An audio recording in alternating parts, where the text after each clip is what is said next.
দখল করে নিচ্ছে, তারা ভেতরে ভেতরে ভেতরে সব দিক দিয়ে তারা কিন্তু তৈরি হচ্ছে, আজকে প্রকাশ্য হচ্ছে।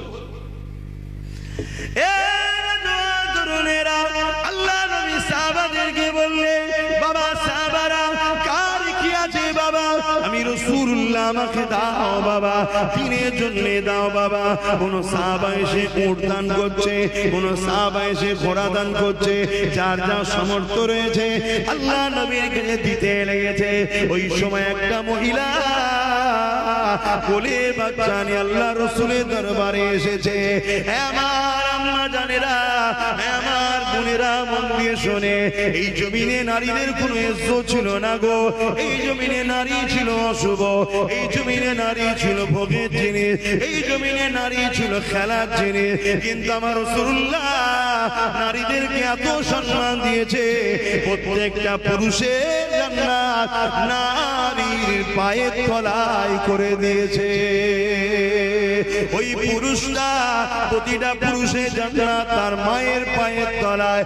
মা হলো নারীর জাত, আল জান্নাতু তাহতা আকদামুল উম্মাহাত। এই জমিনে নারীদের কোনো মর্যাদা ছিল না, নারীদেরকে বাজারে আলু পটলের মতো কেনা বেচা হতো। মানুষ দাম দিয়ে এমন করে তাদেরকে খরিদ করে নিয়ে যে তাদের শরীরকে শোষণ করে তাদেরকে হত্যা করে ফেলতো। কিন্তু আমার রাসূলুল্লাহ এসে এই জমিনে মায়ের জাত নারীদেরকে এত সম্মান দিয়েছে। আল্লাহ নবী জানিয়ে দিল, একটা নারী একটা জান্নাত। আল্লাহ নবী আরো বলেছে, একটা নারী, দুটো নারী যদি কোন বাবার হয়ে, ওই বাপ যদি নারীগুলোকে মহব্বত, স্নেহ, মমতা, মায়া দিয়ে লালন পালন করে বিবাহ দিয়ে দেয়, ওই দুই নারীর বাবাকে কিয়ামতের দিন আমি মুহাম্মদ রাসূলুল্লাহ শাফাআত করে আল্লাহর জান্নাতে নিয়ে যাব।